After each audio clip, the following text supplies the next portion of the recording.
Welcome to ITIL Practices Part 5 module.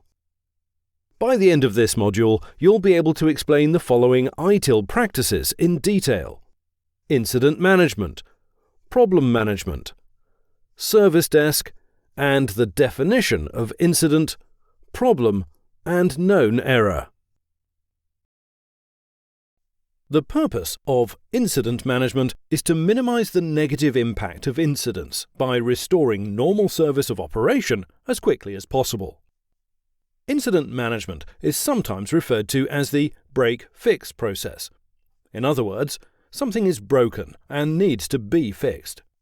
As shown on screen, an incident is defined as an unplanned interruption to a service or reduction in the quality of a service. This is another of those key terms highlighted in the exam syllabus, so let's consider it for a moment. Firstly, perhaps obviously, nobody plans to have incidents, except perhaps during service testing. They can happen at any time, and when they do, they trigger the incident management practice. Secondly, incidents either result in a service being unavailable, for example, users cannot log in, or degraded. For example, users can log in, but response times are unacceptably slow. So, incident management is a reactive process.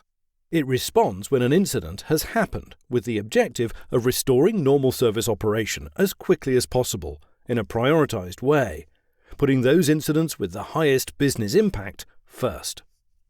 Incidents can range from very minor impact to the extent that users may not even be aware that there has been an incident, to the very major.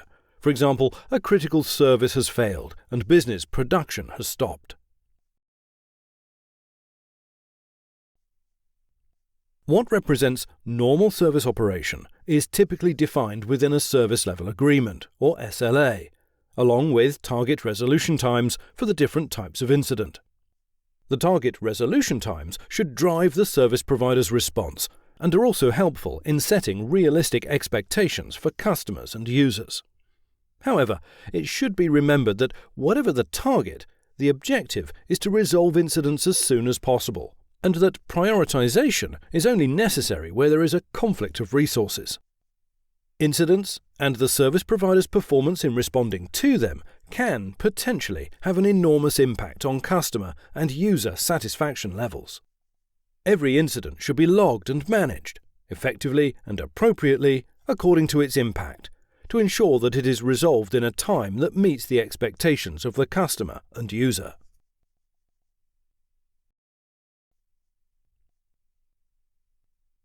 It is important that people working on an incident provide good quality updates in a timely fashion, and, where appropriate, these are communicated to people involved or interested in both the service provider and consumer organizations.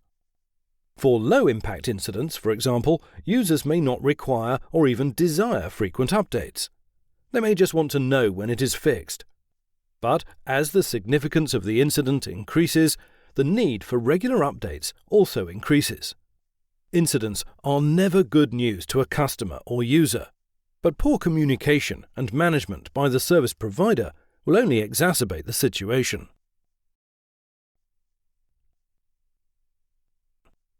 When it comes to major incidents, the need for effective stakeholder management and communication throughout the incident lifecycle is absolutely critical. Organizations often have a separate process for dealing with major incidents. This usually includes significant security incidents. Each organization will need to define what circumstances constitute a major incident, but typically these are incidents which carry the threat of significant business impact. In addition to customers and users, there may be many stakeholders that need to be kept informed of progress, including senior managers, service owners, key support staff, and suppliers. In extreme cases, if these incidents cannot be resolved within an acceptable time frame, the potential impact could be such that disaster recovery plans may need to be invoked.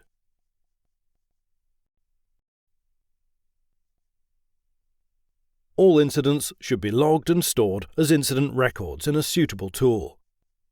While the service provider may provide self-help tools and knowledge articles to allow users to resolve certain types of incident themselves, in most organizations, the majority of incidents will be resolved as a result of users contacting the service desk, online, or by telephone. Ideally, the incident management tool will provide links to related configuration items, changes, problems, known errors, and other information to enable quick and efficient diagnosis and recovery. Many service desks will be able to resolve a proportion of the incidents they log. Those incidents which they are unable to resolve will usually be escalated to an internal or external support team for resolution.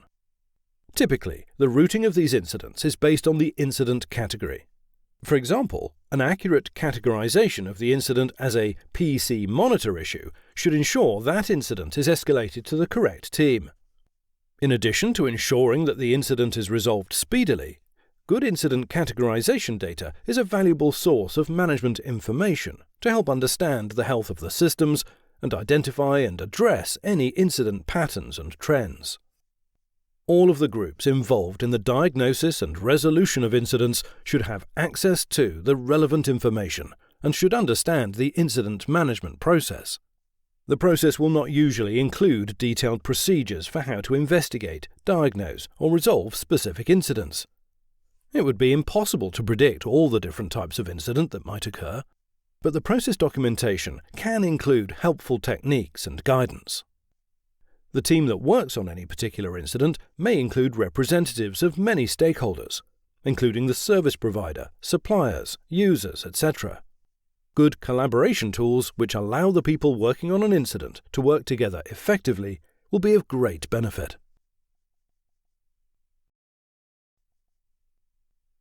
Before we leave incident management, there is one final thing to touch on which may be helpful to remember in the examination. The focus of incident management is to restore normal service as soon as possible following an incident. Often this is achieved through the application of a workaround, which is a way of restoring service without resolving the underlying cause. For example, a user contacts the service desk because his device will not connect to a system. After logging the incident details, the desk analyst suggests that the user switches the device off and on again, after which the device is able to connect successfully to the system. Service is restored, and the incident has been resolved. The point here is that incident management is not concerned with understanding the root cause of why the user's device could not connect to the system, unless that is necessary to fix the situation. The focus is to restore normal service as quickly as possible, and if switch it on and off again achieves that, then it is a proven, reusable workaround. It doesn't matter whether the incident is low impact, affecting a small number of users, or major impact with multiple critical services affected. The objective is service restoration. If we need to understand the root cause of the incident, even where this is necessary in order to resolve it, we need to invoke the next practice: problem management. So, now let's look at problem management. The purpose of problem management is to reduce the likelihood and impact of incidents by identifying actual and potential causes of incidents and managing workarounds and known errors. As shown on the slide, a problem is a cause or potential cause of one or more incidents. Note, this is one of those key terms called out in the syllabus. In an ideal world of unlimited resources, a service provider would want to understand the root cause of every single incident. In practice, that is unlikely to be realistic or desirable. Impact analysis and a focus on value will be needed when deciding which problems to register and investigate. Factors that could be taken into consideration, for example, could include: is it a significant incident? Is there a high or increasing number of similar incidents? Are a high percentage of these incidents being resolved after the target resolution time? Sometimes a single occurrence of an incident will be sufficient to warrant problem investigation. For example, an organization could have a policy that whenever an incident above a certain priority is logged, problem management will always be triggered. In fact, the logging tool could be set up to do this automatically. On the other hand, consider the example discussed on the previous slide. The user's device could not connect to a service, and this was resolved by switching it off and on again. It's unlikely that would be regarded as sufficient to warrant launching a problem investigation. However, if there is an underlying error, for example in the configuration of the device, this incident is likely to happen again and again. If a general error, it could affect other users too. If the incident does recur, at some point it may become significant enough to justify problem investigation and analysis.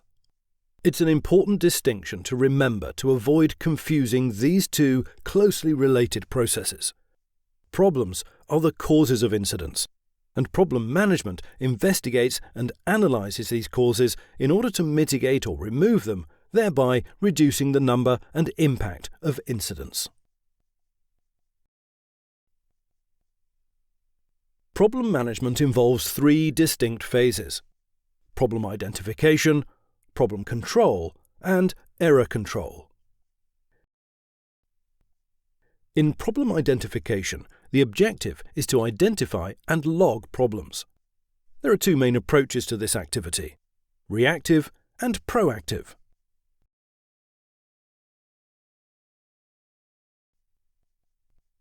Reactive problem management is concerned with investigating the causes of incidents that have already happened.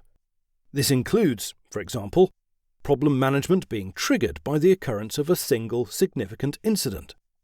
Problem management staff analysing incident record trends to spot any recurring situations.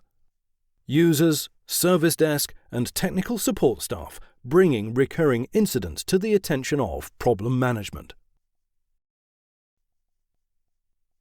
The second approach, proactive problem management, is concerned with identifying problems before they cause incidents.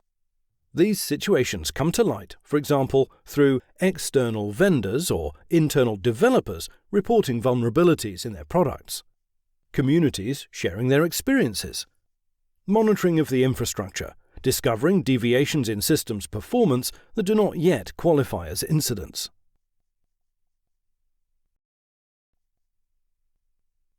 Problem control focuses on the investigation of the problem to understand the root cause. This is not always straightforward. In complex, technical environments, an incident may be caused by a combination of factors. On completion of problem control, however, the cause or causes should be confirmed and the problem can be assigned the status of known error, that is, a problem that has been analysed and has not been resolved. This, please note, is the last of the practice key terms listed in the syllabus. It is not essential or usually practical that every problem is actually analysed. Problems should be prioritised for analysis based on their potential impact and probability. It is more valuable to make significant progress on the highest priority problems than to try and investigate every minor problem. During the investigation, it is important to consider all four dimensions of service management. For example, an incident that was caused by inaccurate documentation may require not only a correction to that documentation, but also training and awareness for support personnel, suppliers, and users. When a problem cannot be resolved quickly, it is often useful to find and document a workaround for future incidents, based on the more detailed understanding that problem analysis provides. For example, there may be a more effective option than switch it off and on again.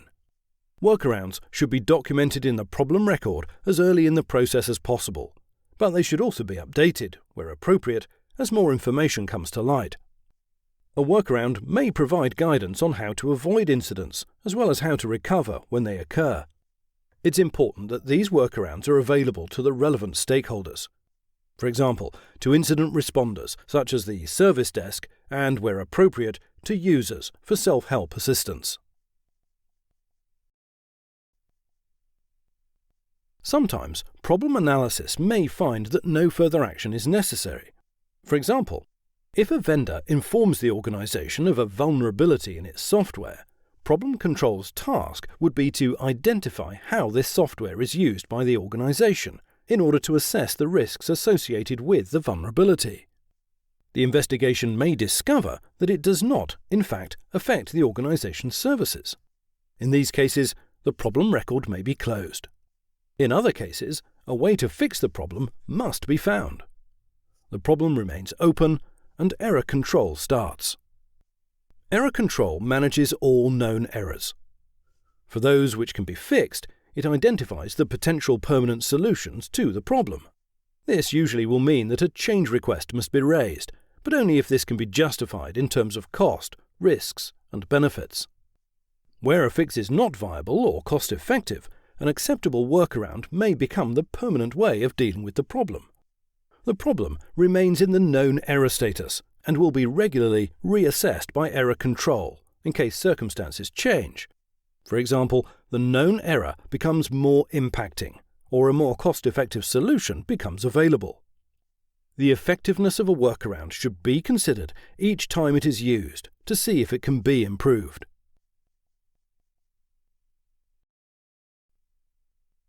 Problem management and incident management are very closely related and need to be designed to work together. The reactive part of problem management is driven by incident data, and the quality of information recorded during incident management directly supports the problem management activities of problem identification and analysis. In return, problem management corrects the errors that are the underlying cause of incidents and provides good quality workarounds that can be used to minimize the impact of incidents during incident management.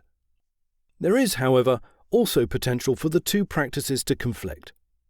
For example, during a significant incident, both practices could be operating in parallel, and problem management's need to investigate the cause of an incident may delay actions incident management needs to take to restore service. The final practice to be considered is the service desk. The purpose of the service desk practice is to capture demand for incident resolution and service requests. It should also be the entry point and single point of contact for the service provider with all of its users. The service desk plays a major role in the engage activities of the service value chain.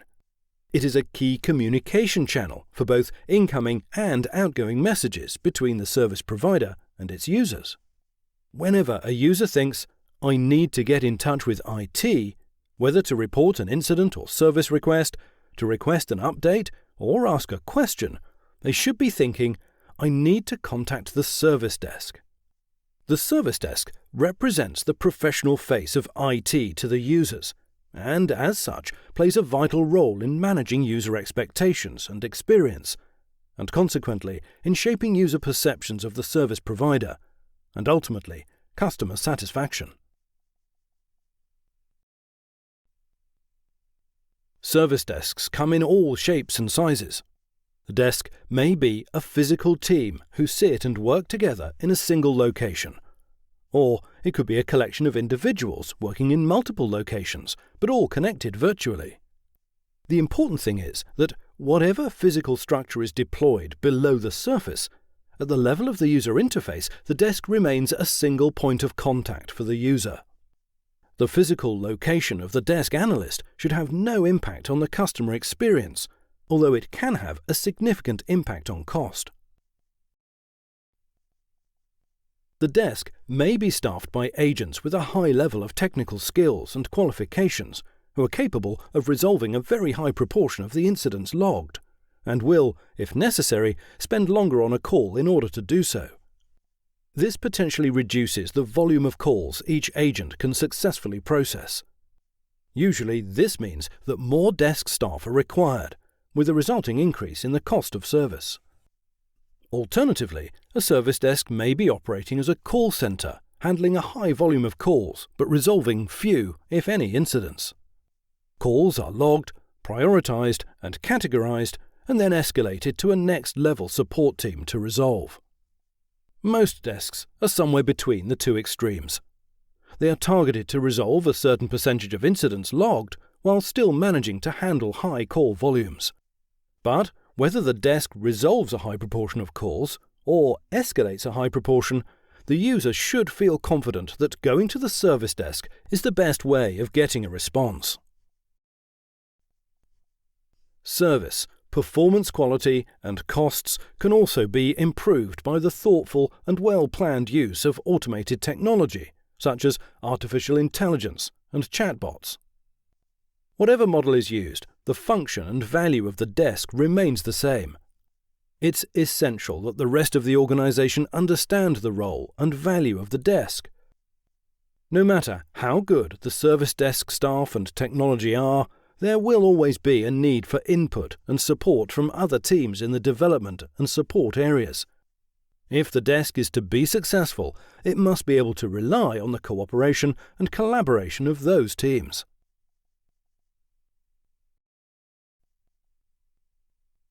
The increased sophistication and use of technology allows service desks to provide more self-service options, allowing users to either resolve or log incidents and service requests directly using online resources.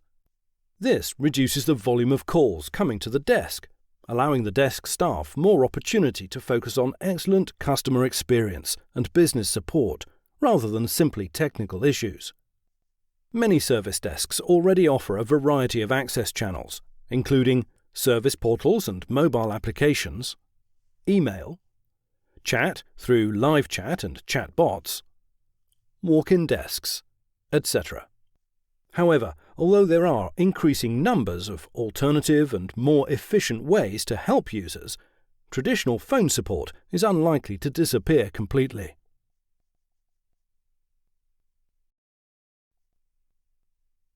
The service desk analyst role can be very challenging.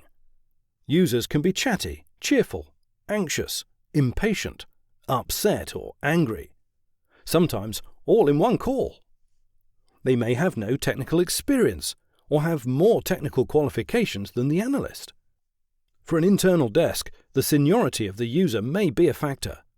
The next caller could be the MD. For a desk supporting a diverse community of users, there may be language or cultural issues to contend with. In order to manage all user interactions consistently and successfully, the desk staff need a broad range of technical, personal, and business skills and competencies, and this should be addressed in analyst training. The desk staff need a level of technical skills that is appropriate to the vision and role of the desk. As a minimum, desk staff need sufficient technical knowledge and incident analysis skills to be able to accurately prioritize and categorize the type of incident from the information provided by the user in order to escalate it to the appropriate support team.